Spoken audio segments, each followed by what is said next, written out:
Lego Batman Legacy of the Dark Knight came out over 2 months ago and I'm late. I know. You need to leave! Anyways, this platinum takes an estimated 30 hours to complete with a 2 out of 10 difficulty. I can already tell you that this took me a lot longer because of how dense I am. Anyways, this platinum has a total of 52 trophies and took me 38 hours to complete. I know it's a long time, but I had to replay it because my footage corrupted.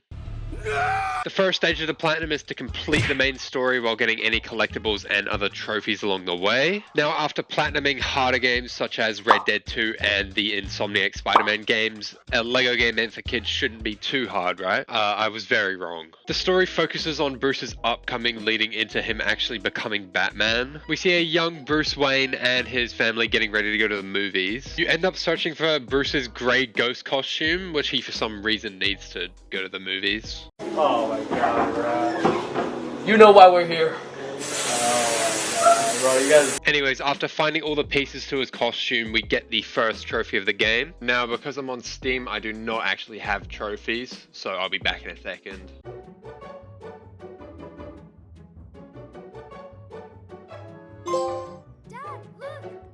After chasing his hat that was conveniently blown away by the wind, it lands on top of an old well which Bruce eventually falls through. And coincidentally, the cave has a lot of bats in it. Foreshadowing as a After the movie, Bruce and his family are walking home, and despite his mum making some pretty compelling points, I think it's called Crime Alley for a reason. they both end up getting mowed down.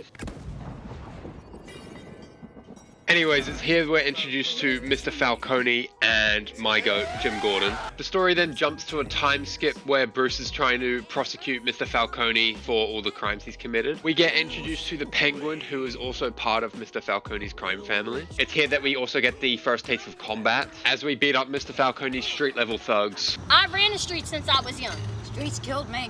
After getting stomped out by Falcone and his crew, we end up meeting a mysterious stranger.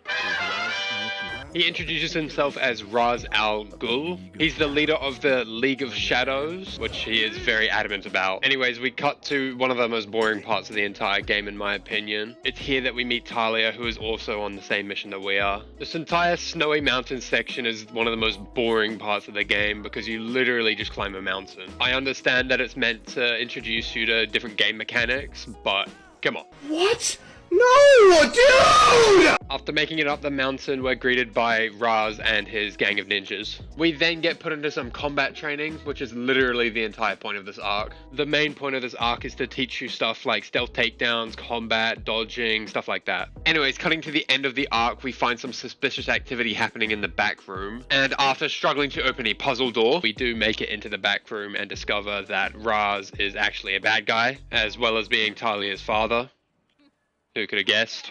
After a relatively easy boss fight against Raz and a very heroic sacrifice from Talia, Bruce gets blown out of the building and is thought to be the only survivor. We then get the second trophy of the game, which is to complete the prologue. Then after finally beating that boring ass arc, we finally get properly introduced to Gotham City. Bruce returns home and explores the world that he fell into when he was a kid. foreshadowing as a And after, I'm not even joking, an hour of gameplay, we finally see Batman. And his first introduction is just him straight up horror farming. I mean, look at this.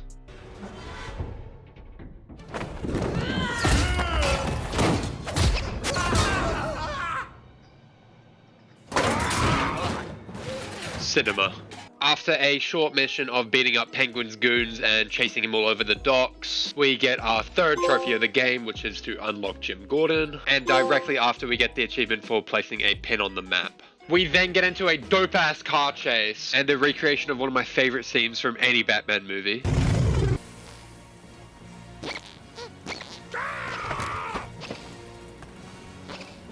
We get introduced to the open world and some of these side missions along the way. Like you see here, the Riddler's puzzle room. Anyways, the story continues by going to Mr. Falcone's base of operations. This whole part's pretty weird because you give him a bunch of food and then you slide down into a bull pit. I can't lie though, despite how weird this level was, it was also really, really fun. Here we get introduced to Red Hood 1, who is also one of the villains in the story. I'm sure he won't pop up later. What do you mean by that?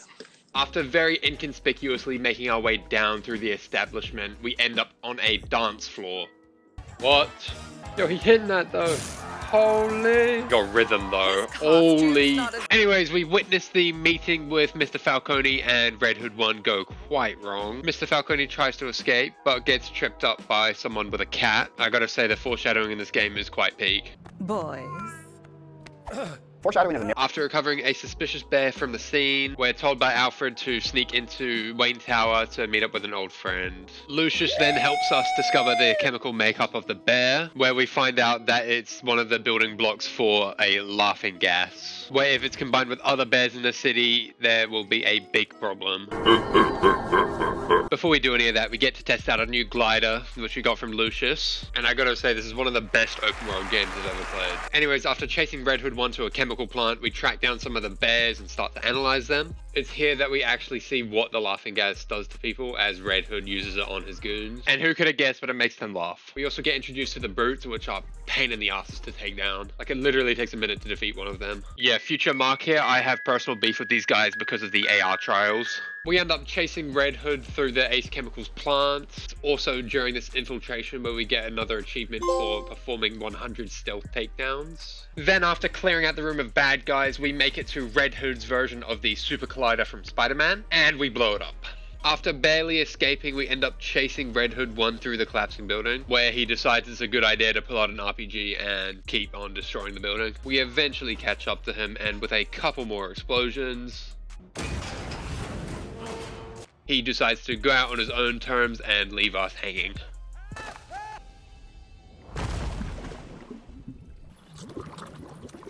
foreshadowing is a With the end of that mission, we complete chapter 1 and move to a time skip headed on to chapter 2. Moving on to chapter 2, we start off in the Batcave where we get the achievement for purchasing 3 cars. We also get another trophy for placing 5 props, which you can just scatter throughout the Batcave. Not gonna lie, there was just a bunch of weird ass trophies in the Batcave. For example, I got these 2 weird trophies, cash in a challenge from the Batcave and collect 30,000 studs within a combo. Moving on, we unlock a pretty cool gadget, the spray explosive, which I think is from the Arkham games, even though I haven't played them. I know they're peak, I'll play them eventually. Words, how disgusted I am, how depressed I am. We also get introduced to the shop where we can buy suits which will help us later on. Here we get the trophy for buying 5 items in the shop, as well as the trophy for buying 3 gadget upgrades. Moving back into the story, we get introduced to a new criminal group called the Mimes, as well as getting introduced to a new character.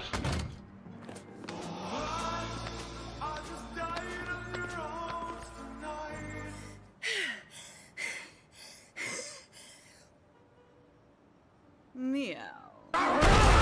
After chasing Catwoman, we eventually get to play as her, and she actually does have a pretty cool skill set. I forgot to mention, but all the characters have different abilities, and you can use them for different puzzles and stuff like that. Catwoman has a whip, and she can summon a little kitty cat to go into vents and help out with puzzles. During the same mission, we get an achievement to purchase a skill upgrade in each category. Anyways, after dealing with some of the mimes and then getting distracted, Keep me out for long.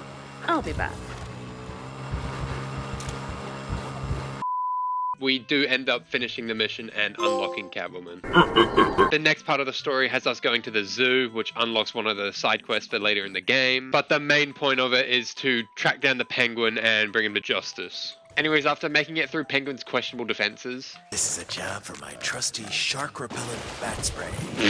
we come face to face with him and his giant duck boat. Anyways, after defeating him, we discover that we need to track down the Joker cards that have been hidden in the city. Each character has a different gimmick, so for example, Catwoman can crack and open safes. We then track down the next Joker card, which is being held by the Condiment King.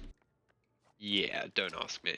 After making quick work of the Condiment King, we find the final Joker card, which leads us to the museum where the Joker and his gang are causing havoc. After breaking into the safe in the museum, we find Mr. Falcone's old crew, who we find out have been Smilexed by the Joker. And in a shocking turn of events, we find out that the Joker is actually Red Hood 1, and he survived. I mean, absolute cinema, no one could have seen that. Foreshadowing is a This is also where we discover the Joker's grand plan to Smilex the entirety of Gotham at a parade. But fortunately, Batman and Catwoman are here to stop it. After very sneakily detaching all 3 of the balloons, we then turn our focus to Joker, who is still trying to Smilex everybody. We then cut to a pretty cinematic scene where Batman and Catwoman are flying, dodging the Joker's rockets, and they eventually catch up with him. You stole my balloons!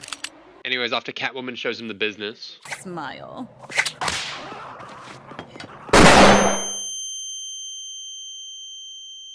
The Joker tries to make his final escape, but ends up getting folded by Batman. And I swear every villain keeps falling to their doom. That marks the end of chapter 2, and we head into... Chapter 3 starts off with Batman and Catwoman on top of a roof. They plan a date to a circus, but need to make a stop along the way. Anyways, after making said stop and meeting, we end up making it to the movies in our civilian clothes and meeting a couple characters. For example, Dr. Isley and Dick Grayson, who will later be known as Robin. Anyways, as expected, we can't enjoy a peaceful night as the circus gets taken over by Two-Face, who also somehow managed to sneak in a big chain ball full of TNT. And somehow Batman showed up at the perfect time, and him and Robin start to work their way to the TNT. It's during this fight that we get the achievement for performing 100 successful counters. Anyways, we cut to a Looney Tune parkour course, and after destroying it and making Two-Face even angrier, he then creates the super evil Looney Tunes 2.0 course, which is just super rude. Following this, we skip to the cutscene where Batman eventually takes down Two-Face, and in classic fashion, he falls down.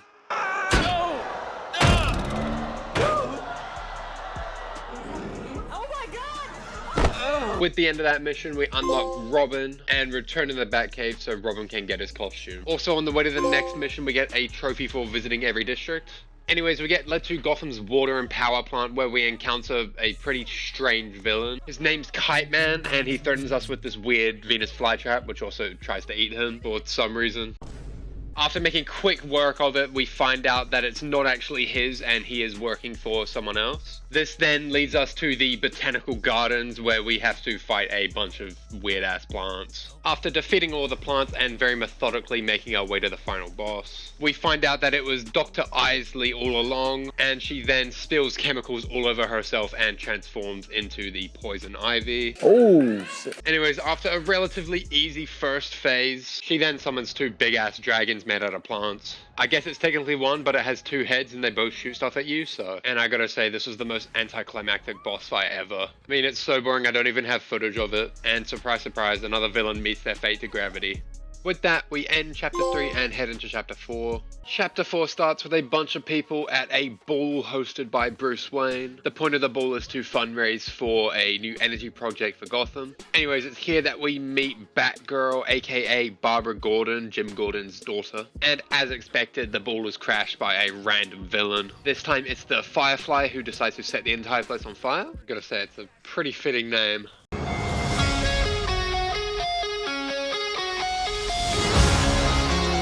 During this mission, we also get to play as Batgirl. Her whole thing is that she's good with technology. She has the Hackerang and a drone, which you can turn into a perch point to grapple onto. After finally catching up to the Firefly, we get interrupted by Mr. Freeze. He takes out the Firefly for us, but in the process, freezes Jim Gordon.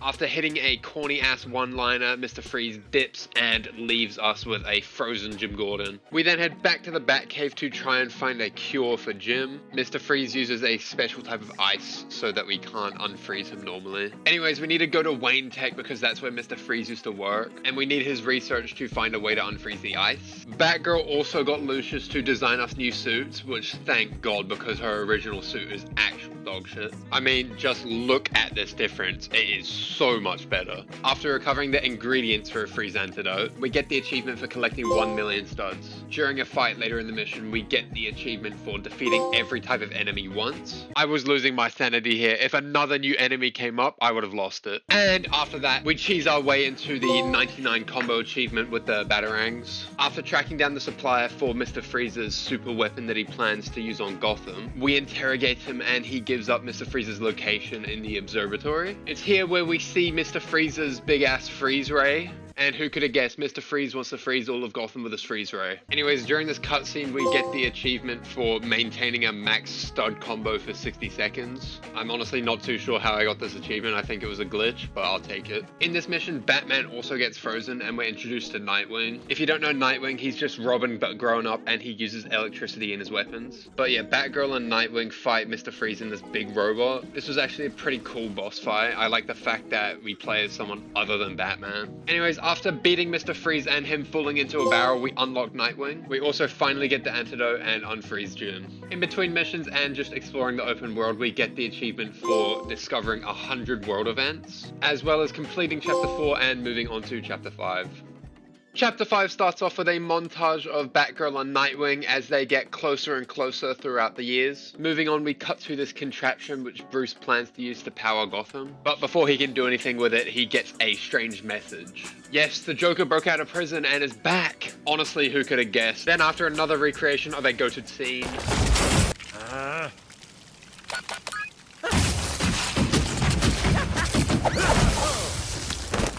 we chase after the Joker in a cool-ass car, which after getting destroyed also turns into a motorcycle. Goodbye. Anyways, following that, a mysterious stranger follows after Batman and the Joker. They end up taking out a couple of the Joker's goons and just straight up aura farming.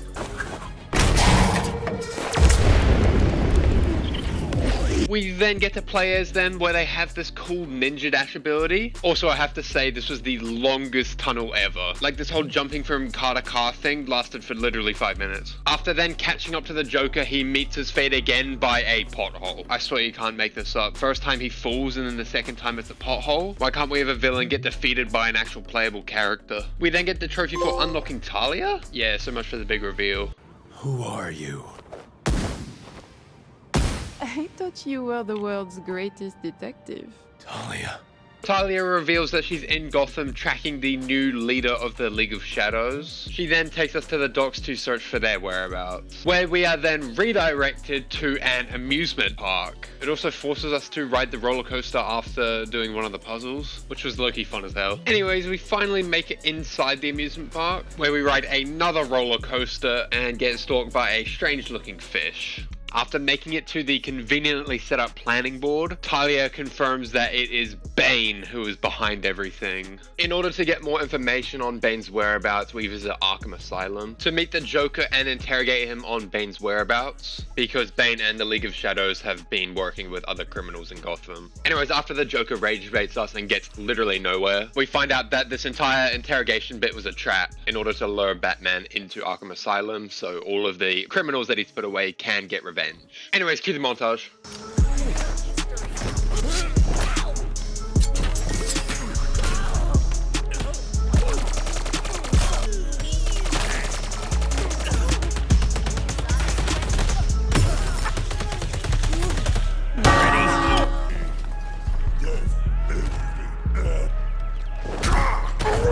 After that, we complete Chapter 5 and then eventually run into Bane. He ends up beating the crap out of us and then stealing the core which Bruce is using for the Clean Energy Project. The reason being that he wants to build a big bomb to put on top of Wayne Tower and blow up Gotham. Why anyone would choose to live in Gotham is beyond me. After getting tossed out, Catwoman comes and saves us, and we move into Chapter 6.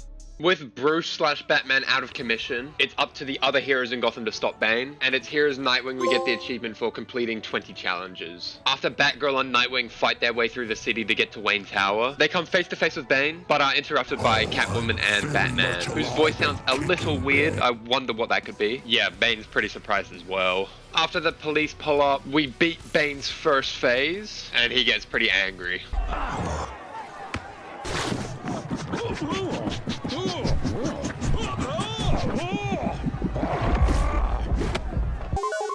Anyways, after beating him, I couldn't actually finish the fight. You need to hook onto him with the grappling gun, but it wouldn't let me for a solid 15 minutes. We eventually get it though, and Bane is finally defeated. It's also revealed that he's actually very handsome. Anyways, it's revealed that Batman isn't actually Batman, and he's British. Yes, it was Alfred all along.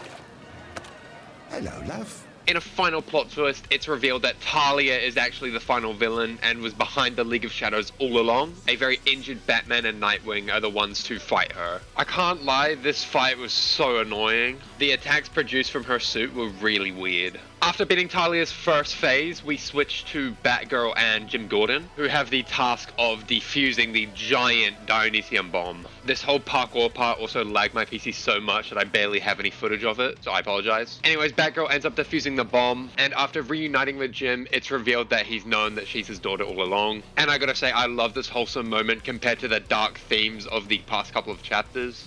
I am so proud of you. But as we know, we can't have anything for too long, because not even 10 seconds later, Talia destroys the structure that they're standing on, and they are left to fall down to their death. With the bomb, which is still very much a problem, because if it drops, it will still explode. You have to stop her! We now head into Talia's final phase. She has so much aura in this final phase, but it was the longest fight ever. Half of the fight, she was immune to any attacks. Look at this. Anyways, after beating some goons that she somehow summoned to the top of a skyscraper, Batman gets the final hit on her and finally takes her out. And of course, no one could have expected it, but she falls to her doom and Gotham is finally saved. With that, we've reached the end of the main story, and I have to say I did really enjoy it. It was pretty peak. And with that, we get the achievement for completing the story mode. The next stage of the platinum after completing the story is the cleanup process. I started in the Batcave getting any achievements related to it. For example, here we get the achievement for purchasing all Batcave expansions, as well as getting all of the collectibles that might be in any later trophies, such as all of the mini kits hidden around the Batcave. Also, for the first 3 hours of me getting collectibles, I was just aimlessly running around, and I didn't realize that I could find the signal tower, which Batgirl can activate, and it pings all of the collectibles on the map. It would have saved me so much time. My plan was to start at the top of the map and work my way down. Also, I didn't get any achievements here, but some of these puzzles are actually pretty creative. Like this one, you have to go to a separate building with a bunch of spotlights on it, and then you have to line them up with these buttons on the floor to create a safe path, and then you finally unlock the collectible. Moving on, while I was helping put a tracker on a bear, I got randomly interrupted by some criminals who stole an armored truck, and after making quick work of them, we get the achievement for stopping 30 crimes. Shortly after crushing a time trial, we get the achievement for getting 5 gold medals in AR trials. Now it's about here that I went on a 3-hour spree of collecting everything, but I don't want to put you guys through the pain of watching that, so here's 1 minute of me doing various collectibles. And stuff for Wednesday.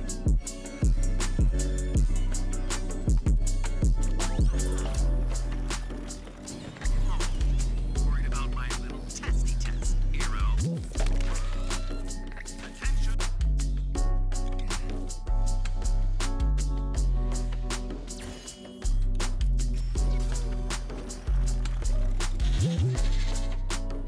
No matter how many times I succeed.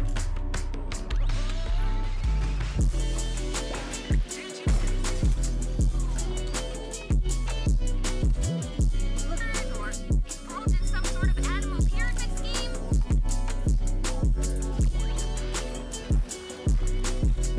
They look awfully familiar. What a wonderful time I'm having today.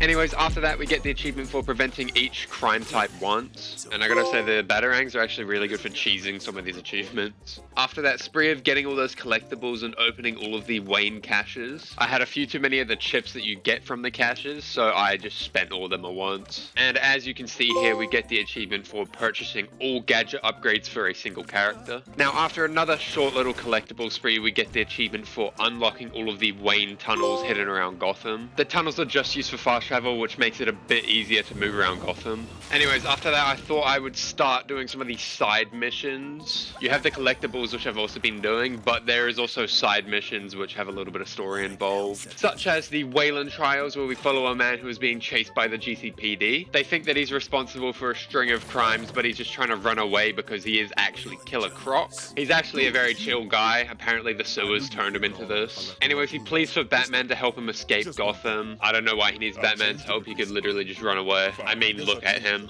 Moving on, we test out my amazing aim with this aim trainer. You lying? Yeah. as well as my movement tech, where we end up getting the achievement for gliding in 10 different wind tunnels. Anyways, after the AR trial, we find the final zoo animal, which is a brown bear, and tag him. Each time we fully complete one of these side mission, like collectible thingies, we get a skill brick as well, which we'll need for one of the trophies coming up soon. Also, right next to the brown bear was the final plant that we needed to destroy. And you have no idea how happy this made me. This is probably my least favorite collectible in the entire game.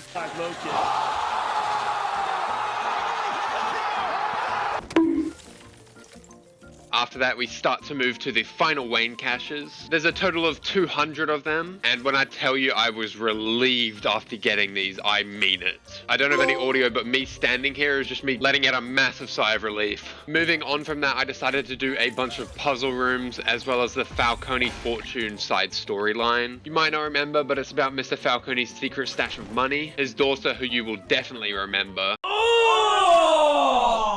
commissions Catwoman to break into a bunch of places and steal the money. After breaking into the safe and getting the money, we move back to the Waylon Jones case, where we find him hiding in a sewer grate. He says that he's been spying on the GCPD and that they have something planned for him. What it is, he's still not sure. That's why he asked Batman to go in and investigate.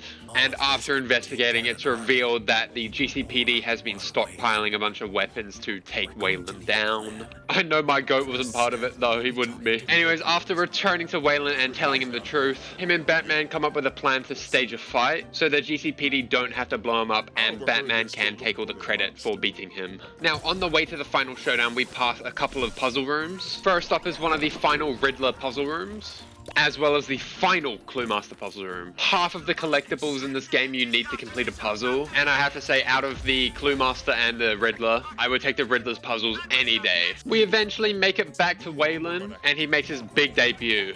Now, this fight was pretty fun. It was just like fighting any other big brute, but he had a bit more health and some different skill sets. And with all the skill upgrades that I've been getting from the collectibles, it made it a lot easier. I have been grievously injured. I shall crawl away to lick my wounds and maybe consider a cross-country move. With that, we wrap up the case of Waylon Jones, and he can live happily in the sewers. Now, with all of the collectibles gotten, the only thing left to do is to complete the Riddler's puzzle rooms, as well as the rest of the Falcone Fortune storyline. With that said, this singular Riddler puzzle room took me 40 minutes to complete, because I refused to search anything up. I did eventually get it because you have to use Talia, and I don't like her, so I never actually use her. Anyways, we then move to the second to last Riddler puzzle room, which I'll just skip through because it's boring as hell. Now, it is also around here that I corrupted some of my footage, so I have to use my clipping software. This also means I don't have any footage of the final puzzle room, which is very sad. But anyway, here's me getting the final Riddler puzzle box. By collecting the final puzzle box, we got the achievement for unlocking all of the suits in the game, as well as completing every puzzle room and completing every side activity in Gotham. And yeah, I forgot to mention, but we did complete the final safe cracking mission. Pretty simple, except for the fact that there was a laser parkour room that we needed to get through. No problem for us though, because we're goated. And because we completed it, we get the final skill brick and get the trophy for unlocking all skill upgrades. Anyways, after that, we get some miscellaneous trophies, such as equipping a red brick and rolling the camera over 20 degrees in photo mode. Moving on, this is after I realized that my footage had corrupted, so we're back to normal footage. Here I'm buying all of the remaining vehicles in the back cave, and I had neglected this all game because I was just gliding everywhere. I never used my car, except for the AR trials. Anyways, here is the trophy for unlocking all the vehicles in the game, as well as the trophy for changing the screensaver on the back computer. The next stage of the platinum is to replay all of the missions to get the red bricks and collectibles hidden throughout them. Now, I had been going for them throughout the entire story, so I only needed 2 red bricks, and then I think it was about 6 collectibles. The first red brick that I needed was in the circus with Robin. All you needed to do was jump on this pressure plate and then hit these 3 targets, and it pops out. The final red brick needed is in the final boss fight with Mr. Freeze. And I didn't get any footage of it originally, but here is the fight with Mr. Freeze. I just absolutely dog walk him with all these upgrades that I have. And I have to say, this guy has the worst one-liners out of any of the villains that we've fought. The red brick is actually found in the second stage of the fight with Nightwing and Batgirl. All you need to do is throw your modified batarangs at these targets. And then the final red brick of the game pops out, and we finally get the trophy for it. The final story mission related trophies are to collect all the Batcave collectibles in them. They are very easy to find, they're just scattered throughout various missions. And with the final collectible we get 2 achievements. Collect all Batcave trophies and collect all collectibles. After that, we are left with 2 trophies to collect. The first being to collect 25 bat symbols, which are these little coins that are scattered across the map. And after finally getting all of them, we get 2 trophies, with one of them being the platinum, meaning that we have finally beat Lego Batman. If you made it this far, thank you so much for watching. This is my first video with this kind of format, and it took a long time to edit, so I really appreciate it. Anyways, yeah, that's the platinum for Lego Batman Legacy of the Dark Knight. If you enjoyed the video, please like and subscribe, and I will see you in the next one.